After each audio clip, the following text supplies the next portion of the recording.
계속 나가고 있어요. 오랜만에 뵙습니다. 송출이 되고 있어 지금? 얼굴 많이 타셨네요. 네? 오랜만에. 선거운동하는데 얼굴 안 타면 안 되죠. 그러니까 안 탔으면 한마디 하려고 그랬더니 많이 탔네. 자, 오늘 말씀드린 대로 2부에 함께해 주실 두 분 모셨습니다. 민주당 박주민 의원 나오셨습니다. 어서 오십시오. 예, 안녕하십니까. 반갑습니다. 그리고 이제는 민주당 김용남 전 의원 함께합니다. 어서 오십시오. 네, 김용남입니다. 네, 반갑습니다. 그 탈당 이후 뭐 야인 생활 쭉 하시다가 민주당 입당하시고 나서 네, 방송 개수가 느셨죠? 늘었죠. 네, 오히려 여기저기서 많이 찾으시고. 예. 보통 이렇게 만나면 제일 처음 하는 질문들이 뭐던가요? 아니 뭐 잘 오셨어요. 그게 제일 많고요. 어허. 뭐 그럴 줄 알았어요. 뭐 그럴 줄 알았어요. 계시고. 그러시군요. 예.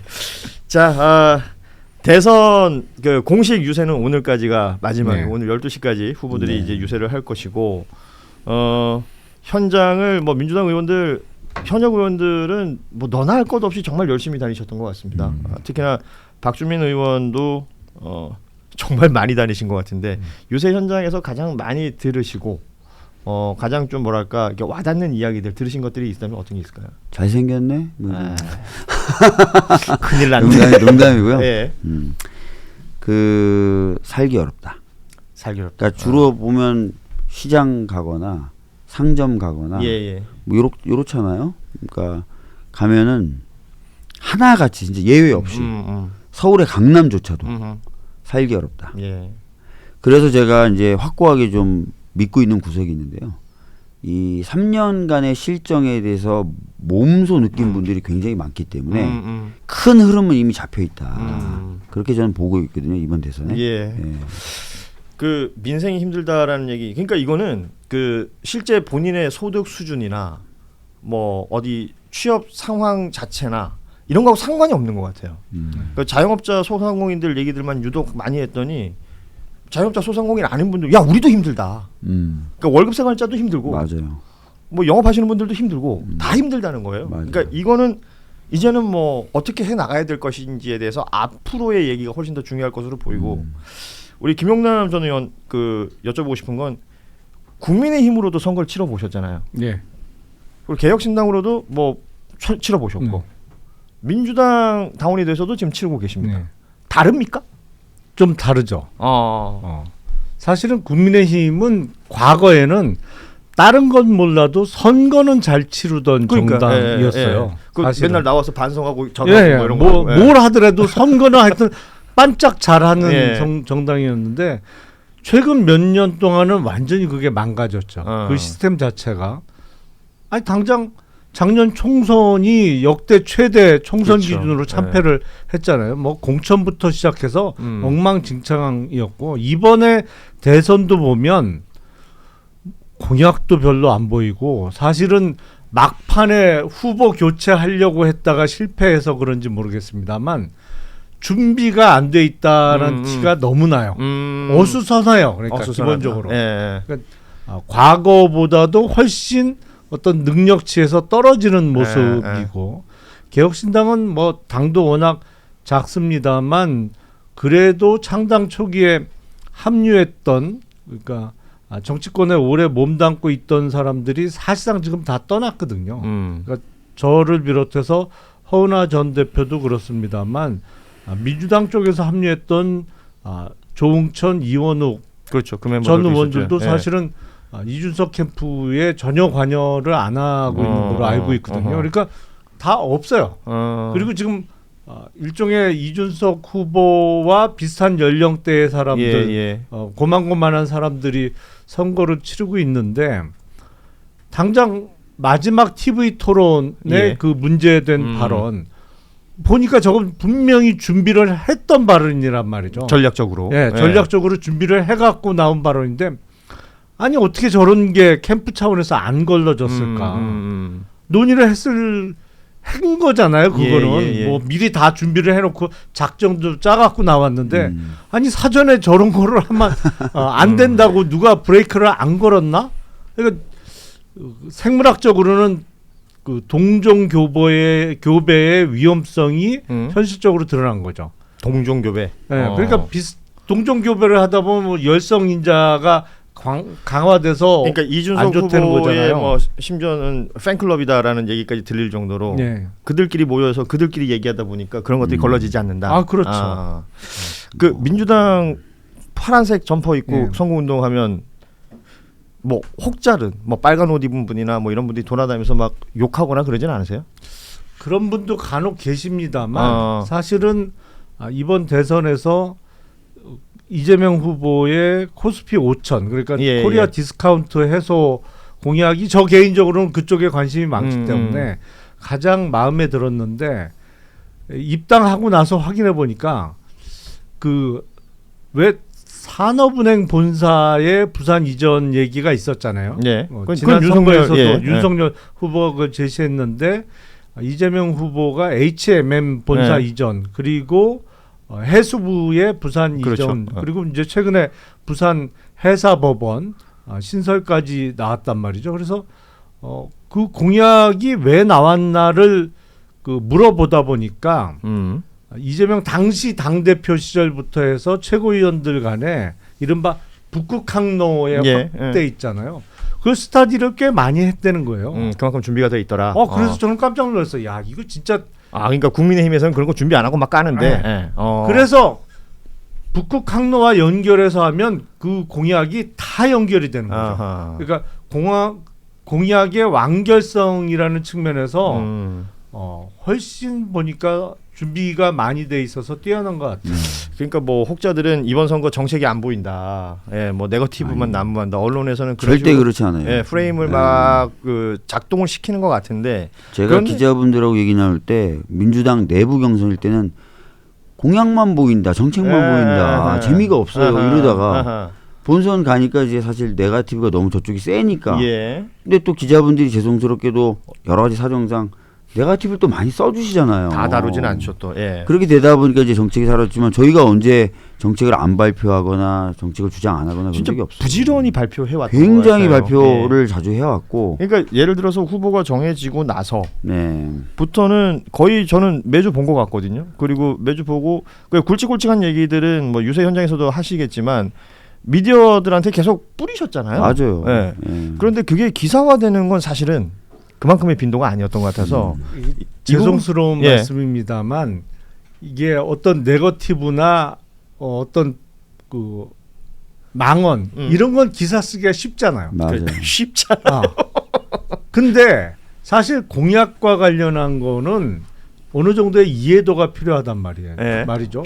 이게 북극 항로가 왜 중요한지 그리고 앞으로 그게 어떤 변화를 가져올지를 기본적으로 알고 있어야 무슨 우리나라의 사실 유일한 대형 해운사인 H&M 본사 이전이라든지 해수부, 해사법원의 신설 그리고 가덕도 신공항까지 다 이해가 되는 건데 그런 부분에 조금 이해가 떨어지면 그거 기사 쓰기 어렵죠. 그 뭐 단독으로 뜯어 뭐 해수부 옮긴댄다, H&M 본사 옮긴댄다 뜯어서 보면 그게 다 연결이 안 되는데. 그렇죠. 그러니까 북극 항로라는 거랑 크게 본다면 연결 다 되고 가덕도 신공항까지도 물류라는 게 또 그런 것이니까. 뭐 김영남 전 의원이 지금까지 나온 방송 제가 여러 개 봤는데 이런 얘기를 진지하게 하시는 걸 많이 안 하셨던 것 같은데요. 뭐 이런 얘기 할 기회를 안 줘요. 그러니까 최욱이 그렇게 좋은 진행자는 또 아는 거야. 농담이고요. 제가 전해줄게요. 아니 뭐 저는 100% 욕할 겁니다. 그 박주민 의원은 그 대구에서의 그 빨간색 뚜껑 없는 그 외제차 이슈가 있었고. 어제 보니까 이제 강선우 의원도 강서에서 유세 중에 또 폭행 건이 있었더라고요. 그러니까 현장을 다니시면 그런 일들이 많아요? 뭐 현장을 다니면 늘 있는 일이다 이렇게 말씀드리기는 어렵지만 이번에 제가 이제 다닐 때 꽤나 겪었던 일이죠. 꽤나 겪었던 일이고 사실 이제 이번 대선 들어가기 전부터도 많은 분들이 그 얘기 하셨잖아요. 이게 정치 세력 간의 대립이 격화됐을 뿐만 아니라 좀 상대방을 혐오스럽게 보고 그래서 제거해야 된다든지 상처를 줘도 괜찮다든지 이런 생각을 하는 사람들이 꽤 많이 는 상태에서 대선이 시작됐어요. 기억하시겠지만 그 출정식이죠. 서울에서 출정 유세 제가 이제 사회를 봤었는데 그때 후보가 방탄조끼를 입고 무대에 올라가서 연설을 하면서 그런 얘기를 했어요. 어떻게 보면 국민의 축제가 돼야 되는 이 대선인데 예. 후보가 방탄조끼를 입고 나와서 이렇게 그렇죠. 하는 것 예. 자체가 비극 아니냐. 예. 이게 이제 최근에 보였던 그 격한 대립의 정치의 산물이다. 그래서 이런 것들이 좀 해소되는 것, 그런 것들이 이제 자신의 정치적 목표 중에 하나다라고 선언하는 그런 내용도 있었고 장면도 있었는데요. 시작 전부터 사실 그런 게 굉장히 고양돼 있었고 예. 그러다 보니까 저나 이런 의원들뿐만 아니라 선거 운동원들도 종종 거친 일들을 당하고 있습니다. 그러니까 뭐 특히 대구 경북에서 민주당 선거 운동을 하시는 분들은 그런 일을 자주 겪으신다는 거예요. 자주 겪으시고 그것 때문에 스트레스를 받곤 하는데 그래도 선거철 되면 이렇게 예를 들어서 인지도가 좀 있는 의원들이 와주시고 후보가 직접 오거나 이러면 그 힘 받아서 또 하는 거고 그런 시간들을 이분들은 한 해 두 해 겪고 오신 게 아니거든요. 근데 이번에는 더 뭐랄까 잔혹해졌다는 거예요. 그러니까 그 벤츠 타고 왔던 그 젊은 남성, 네. 뭐 거기서 뭐 공안 부르지 말고 경찰 불러라 이런 얘기했던 그 남성이 그 상대, 그러니까 민주당 그 운동원들이겠죠. 그들에 대해서 보여준 태도는 사람으로 안 보는 것 같아요. 사람을 안 보는 거예요. 그러니까 이런 것들은 너무 무섭다. 그러니까 정확히 그 조사정을 제가 1분 정도만 시간 주시면 설명을 좀 더 드리면 예. 3번 정도 유세 차량을 맴돌면서 빵빵거려서 계속 유세를 방해했고 마지막 3번째는 아예 유세 차량 앞에 옆에 차를 대놓고 그러니까 그 장면을 저희가 본 거죠. 창문을 예. 내리고 이러니까 이쪽에서는 안 보여요. 이쪽에서 예, 찍는 예, 영상은 예, 보였으니까 제가 요쪽에서 의원님 뭐 직접 눈이 마주치고 여기 창문을 내려서 계속 째려보면서 계속 크락션을 불러요. 어. 그러니까 앞에 뭐가 가로막고 있거나 그런 게 아닌데 예. 차를 세운 상태에서 크락션을 계속 울리니까 저희 운동원 입장에서는 유세 방해되고 저도 계속 방해된다고 그렇죠. 가라고 하는데도 안 가니까 그때 가서 가시라고 얘기하고 있는 중이었어요. 가시거나 내리시거나 방해하면 안 되니까. 근데 그렇게 운동원들이 주위에 있고 심지어 앞에 있는 걸 보면서 엑셀을 밟아버린 속도를 거예요. 냈다. 이건 죽어도 된다는 거거든요. 우리 박지원 의원님께서 계속 그 얘기하고 이건 범죄다. 범죄예요. 선거 운동을 방해하는 건 범죄다라는 네. 걸 알리는데도 아랑곳하지 않는 거잖아요. 그리고 경찰 그건 어떻게 됐어요? 입건됐다가 현장에서는 안 잡혔고 현장에서는 저녁에 체포했다. 저녁에 체포해서 또 조사를 풀려났잖아요. 마치고 다시 풀려났어요. 그래도 되는 거예요? 저는 솔직히 그 범죄 현장에서 실제 모습을 봤기 때문에 예. 이거는 그런 식으로 처리하면 안 된다고 저는 생각하고 있거든요. 근데도 불구하고 이렇게 처리가 됐고 검찰이 석방을 지휘했다고 저는 들었거든요.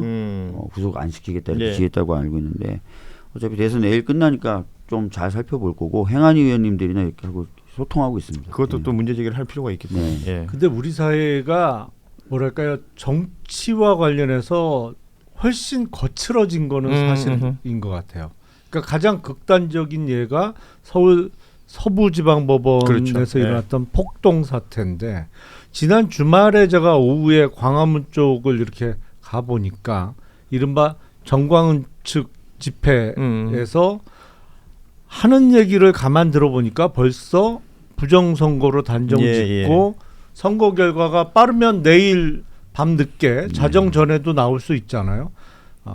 그 결과가 나왔을 때 그걸 부인하려는 부정하려는 이른바 빌드업들을 하고 있더라고요. 그 집회에서의 발언 내용을 잠깐 들어보니까 그래서 이게 참 보통 문제가 아니겠구나. 사실은 그 이번에 뭐 신촌에 있었던 사전 투표소에서 투표용지가 기표소 밖으로 나간 예. 거 그리고 뭐 남편 신분증을 이용해서 예. 투표했다는 거 사실은 어떤 사고잖아요. 예. 이제 단편적인 사고인데 그런 걸 침서봉대해 갖고 그냥 부정선거로 몰아붙이고 거기서 또 스토리텔링을 하겠죠. 그렇죠. 그들은. 선거 예. 결과를 완전히 부정하고 뭐 인정 못하겠다는 식으로 나갈 가능성이 아주 농후해 보여요. 그래서 이거는 사실은 그 전에는 이렇게까지 극단적이지는 않았는데 최근 몇 년 동안 이런 극단적인 주장을 펼치는 사람들이 또 이게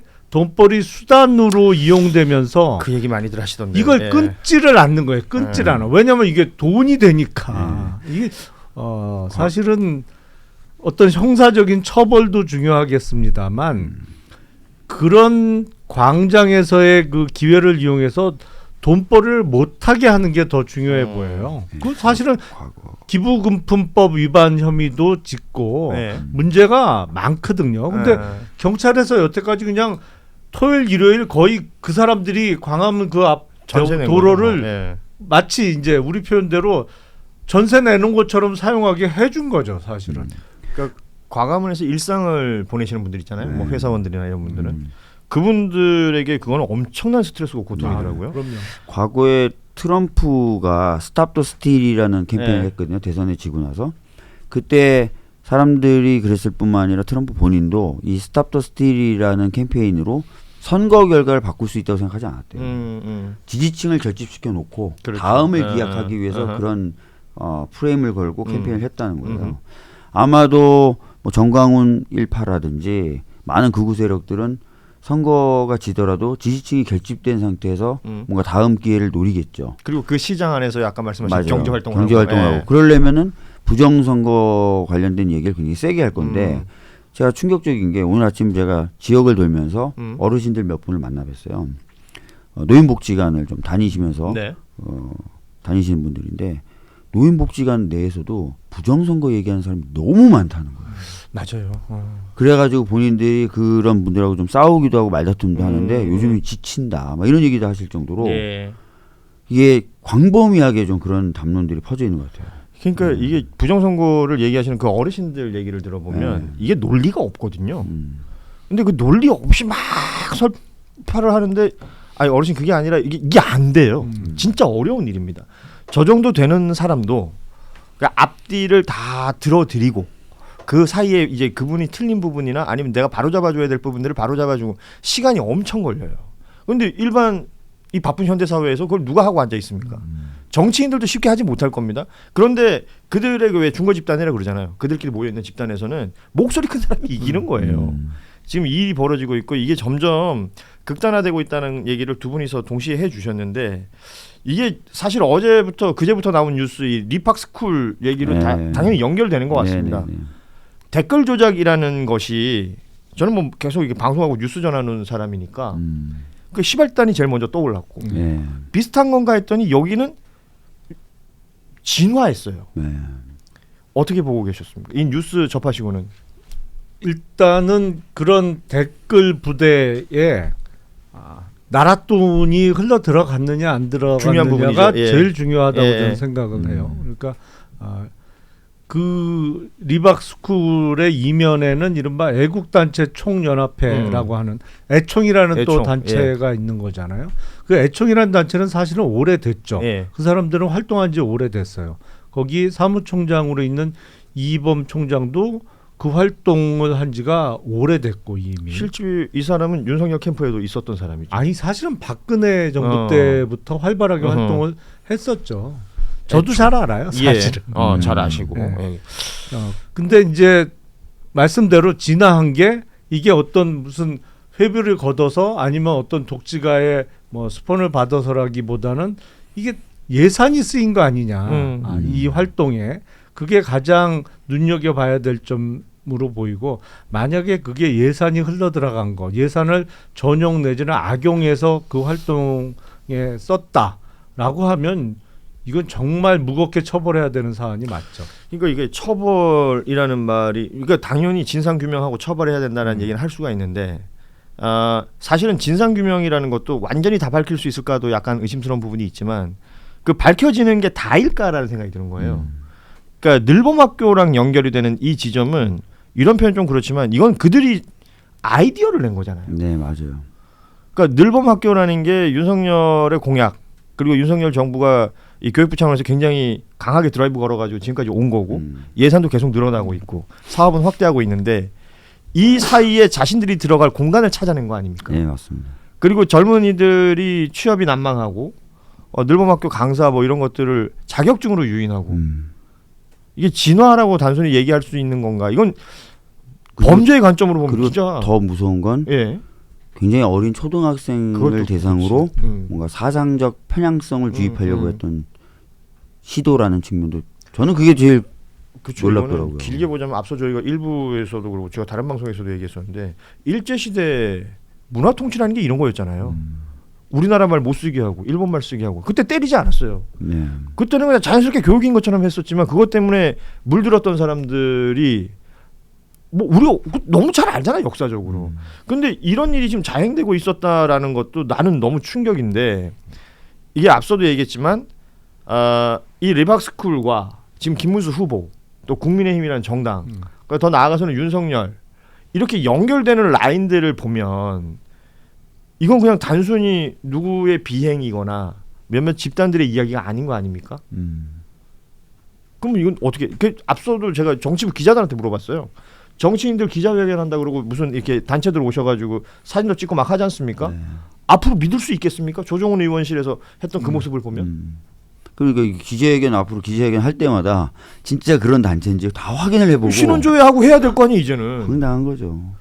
가짜 기자회견에 가짜 뉴스에 가짜 댓글에 가짜 선생에 아니 그러니까 이런 댓글들은 선거 운동을 하시다 보면 표심에 영향이 있어요? 과거에도 제가 이제 많이 말씀드렸는데 왜 국정원 직원들이 댓글을 달았겠습니까? 인간의 뇌는 다른 사람이 옳다고 하는 걸 옳다고 믿는 경향이 있어요. 예. 뇌과학자들이 하는 얘기예요. 그리고 다른 사람들이 맛있다 그러면 그게 맛있게 느껴지는 그러니까 어떻게 보면 공동체를 이루기 위해서 내가 그렇게 진화해 온 거거든요. 예. 그래서 댓글을 달면 사람들이 그 댓글을 보면서 사람들이 이렇게 생각하는구나. 이게 대세구나. 이게 자연스러운 거구나 하면서 자연스럽게 사고가 바뀐다는 거예요. 그래서 과거 이제 국정원 댓글 조작단은 댓글 달고 좋아요 그렇죠. 누르고 그래서 사람들이 보기엔 이걸 사람들이 많이 좋아하네. 댓글들을 보니까 이 글 내용이 정말 옳은 내용이네. 그냥 쫙 빨려간다는 거예요. 예. 실제로 영향 엄청나게 많이 미치는 거죠. 영향 미치고. 예. 그러면 이제 정치인이라면 그러니까 선거를 통해서 당선이 돼야 되는 정치인이라면 이 유혹이 있을 거 아닙니까? 그렇죠. 사실은 이런 불법적인 거 말고 어떤 자발적인 정치인의 팬클럽이 결성이 돼서 거기에 모인 분들이 뭐 각자 집 아니면 사무실에서 기회가 날 때마다 이렇게 댓글로 응원을 해준다. 그것처럼 좋은 게 없죠. 사실은 가장 바람직한 거죠. 정치인이 그런 자기 응원 세력이 많으면 많을수록 좋을 수밖에 없는 거고 어떤 면에서 보다 더 큰 선거에 출마하려는 힘을 그런 데서 얻는 거잖아요. 그러니까 그리고 그건 나쁜 게 아니죠. 그건 뭐 자연스럽고 또 민주적인 방법이기도 하고 그런데 그게 조작되고 이렇게 운영된다면 그렇죠. 그게 문제인 거죠. 조직화되고 거기에 비용이 어디선가는 흘러 들어오는데 그게 국가 예산을 전용 내지는 악용해서 비용을 대는 거다. 이건 완전 범죄인 거죠. 조직 범죄가 되는 거죠. 이게 진짜 제대로 밝혀질까? 밝혀지면 제대로 처벌은 이루어질까? 저는 이제 그래서 오늘 이제 다른 매체에서 좀 이야기하다 보니까 과거에 뭐 김건희 뭐 이런 사람들의 문자나 이런 거에 사과 문자 이런 거에 댓글팀 이런 언급이 나와요. 언급이 있죠. 예, 한동훈 댓글팀으로 대표도 뭐 그 얘기를 공격하게 했었고. 한다든지 뭐 이런 얘기가 나와서 댓글팀이라는 게 상당히 광범위하게 구성되고 운영됐었던 거 아닌가? 이런 생각도 지금 들더라고요. 그러니까요. 이게 참 그냥 단순히 넘길 수 있는 그런 사안은 아니고 이제 뉴스타파도 후속 보도를 예고하고 있고 또 한겨레 등 대부분의 매체들도 이제 관련 취재를 하고 있는 것으로 아는데 취재의 영역이 아니라 지금 이제 민주당에서는 이제 그걸 고발 처리했으니까 경찰의 수사의 영역으로 지금 간 거고 수사를 통해서 제대로 밝혀지고 좀 마무리가 됐으면 좋겠다. 근데 제가 걱정하는 그거예요. 이번에 그 얘기 나오면서 아까 뭐 애총 얘기도 하셨지만 다 옛날에 이거 하던 사람들이에요. 하던 사람들이 또 와서 이걸 하고 있는 겁니다. 그 이해하기가 힘들어요. 이거 어떻게 단절할 수 있을까? 제가 보기엔 형사처벌로는 단절의 한계가 있습니다. 금융치료 가야 되나요? 그렇죠. 결국엔 그거예요. 참나. 야 이게 웃을 일이 아닌데 진짜 큰 일이 대선 막판에 이렇게 뉴스가 나왔고 이건 대선 끝나고 나서라도 계속 봐야 될 뉴스로 보입니다. 뭐 이게 저희가 시간이 항상 짧아가지고 뭐 얘기하려다 그러면 끝나요. 그래서 끝으로 우리 김영남 의원 오셨으니까 이준석 후보 얘기를 좀 짧게 해보자면 국민의힘하고 단일화는 이거 어떻게 되는 거예요? 지금 제가 여러 방송에서 뵙기로는 마지막까지도 가능성은 요만큼 열려 있다라고 보시는 것 같던데요. 네, 저는 뭐 계속 주판화를 튕기겠죠. 그 오늘 밤까지도? 그렇죠. 사실은 오늘 밤이 아니라 내일 새벽 5시 50분까지도 가능한 거 아니에요? 그러니까 본투표 시작되기 전까지만 하면 되는 거니까. 그런데 아무래도 시간이 지나면서 가능성이 점점 작아지고 있는 것도 틀림없는 사실입니다. 근데 지금 판세 분석을 어떻게 하고 있느냐가 가장 중요하겠죠. 그러니까 이준석 후보 입장에서는 만약에 본인이 끝까지 완주를 했을 때 최종 득표율이 5% 남짓이다. 그러면 최종 성적표를 안 받고 단일화하는 쪽으로 결정을 하겠죠. 아예 성적표를 안 받게끔. 그렇죠. 성적표를 안 받는 게 오히려 유리하죠. 안 받고는 자기는 주장할 수 있으니까. 예. 그렇죠. 예. 근데 만약에 뭐 10%가 가능하다라고 판단하면 단일화 안 할 겁니다. 예. 그리고 장기적으로 보면 지금 개혁신당의 모습으로 당장 내년 지방선거를 치르기가 어렵고 2028년 총선은 무조건 그때까지는 가기가 어려워요. 예. 그러니까 어느 순간에는 합쳐야 돼요. 예. 국민의힘하고는 합치는데 대선 때가 사실은 가장 좋은 기회이기는 합니다만 문제는 이런 단일화 같은 정치적인 큰 어떤 행동을 할 때는 서로 효율적으로 양쪽이 다 돌아갈 때 이게 가능한 거예요. 뭐 예를 들어서 그때까지 쓴 비용은 어떻게 보존해주고 뭐 이게 착착 돌아갈 때 가능한데 국민의힘은 처음부터 지금까지도 당이 일단 어수선해. 이거를 맡아서 자기가 결정하고 책임져 줄 사람이 안 보여요. 주체가. 예, 예. 그러다 보니까 얘기가 잘 진행이 안 된 것 같아요. 근데 얘기가 그렇다고 그러면 진행이 안 돼 왔냐? 그건 아닌 것 같아요. 물 밑에서는 항상 얘기가 있어 왔기 때문에 단일화 얘기가 끊임없이 나왔고 국민의힘 쪽에서 뭐 이거 준다 저거 준다 얘기까지가 나왔던 것이 할 듯 말 듯한 태도는 적어도 보여줬기 때문에 그런 제의가 계속 나왔던 거 아닌가 싶어요. 근데 만약에 본인의 득표율을 조금 본인한테 유리하게 계산하고 있다면 이번 선거에서는 단일화를 안 할 수도 있겠죠. 예. 우리 박주민 의원께는 끝으로 이 질문 좀 드리겠습니다. 네. 오늘 보도 보니까 이제 대선 끝나고 민주당에서는 이제 여러 특검들, 내란 특검, 김건희 특검, 뭐 최상병 특검들 5일날 본회의 소집하고 바로 진행한다라는 보도를 봤거든요. 이재명 후보가 했던 말 중에 정치 보복은 없을 것이다 라는 말과 함께 이 내란 수사라든지 그 이후 상황에서 어떤 정치인이 만약에 처벌을 받게 된다면 아니면 지금의 이제 국무위원들 중에 누군가가 처벌을 받게 된다면 그걸 정치 보복 프레임으로 누구든지 바꿀 수 있는 거잖아요. 그러니까 이 경계를 어떻게 만들어 나갈 것이냐. 뭐 잠시 후에 이재명 후보랑도 전화 인터뷰가 예정이 돼 있지만 여쭤볼 수 있겠는데 박주민 의원은 어떻게 보시는지. 그러니까 정치 보복이라고 하는 것은 어떤 뚜렷한 혐의가 없음에도 불구하고 정치적 목적 달성을 위해서 상대방을 수사라는 수단으로 공격하는 거잖아요.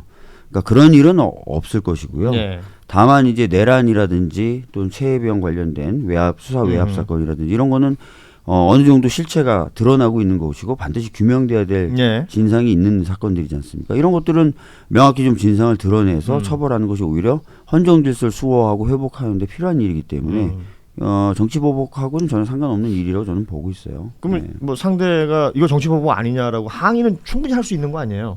뭐 그런 프레임을 씌우려고 노력은 할 텐데 수사 과정에서의 어떤 모양이라든지 또는 수사상에서 드러나는 혐의나 증거 뭐 이런 것들로 충분히 반박할 수 있을 만큼 신중하고 조심스럽게 그러면서도 잘 수사를 하면 될 것 같아요.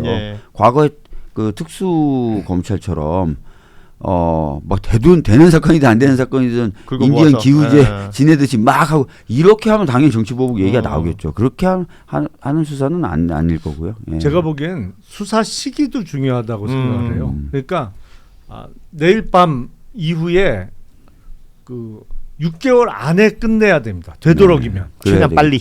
최대한 빨리 6개월 안에 끝내야 돼요.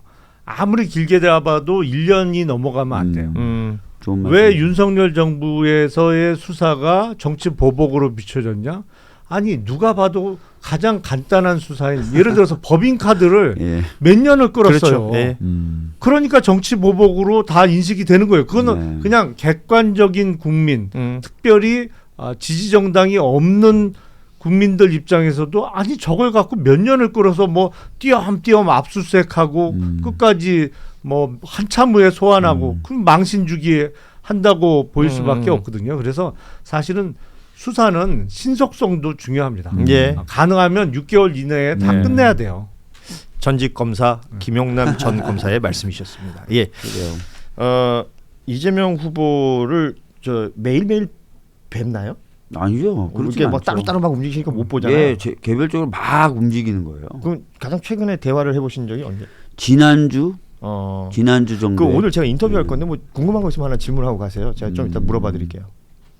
뭐가 질문지가 아직 궁금한가요? 덜 만들어져가지고. 제가 있어요. 뭐 네. 있어요?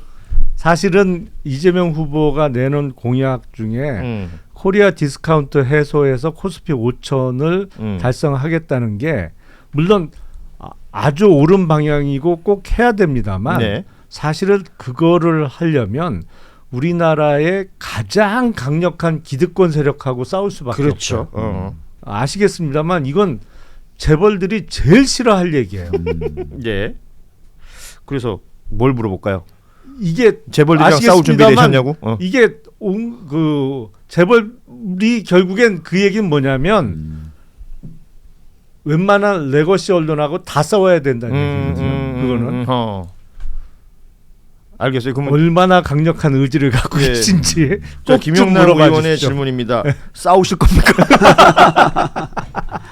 자, 오늘 뉴스다이브 2부에 함께해 주신 사실 뉴스다이브 프로그램이 생긴 지 얼마 안 됐기 때문에 두 분 다 뉴스다이브 출연은 이제 첫 출연이신데 계속 나와 주십시오. 재밌네요. 예, 제가 저 매불쇼가 이 시간에 너무 많이 빨아먹어요. 이 시간대인가요? 예, 정말 미쳐버리겠습니다. 아니 그리고 점점 방송 시간을 늘려요. 아직도 안 끝냈어요. 아직 안 예. 끝났어요? 아무튼 뭐 매불쇼라든지 뭐 다른 매체들도 많이 나가시겠지만 여기도 좀 와서 시간 좀 보내주십시오. 도와주십시오. 알겠습니다. 자, 여러분 지금까지 박주민 의원 그리고 김영남 전 의원이었습니다. 두 분 함께해 주셔서 고맙습니다. 예, 감사합니다. 예.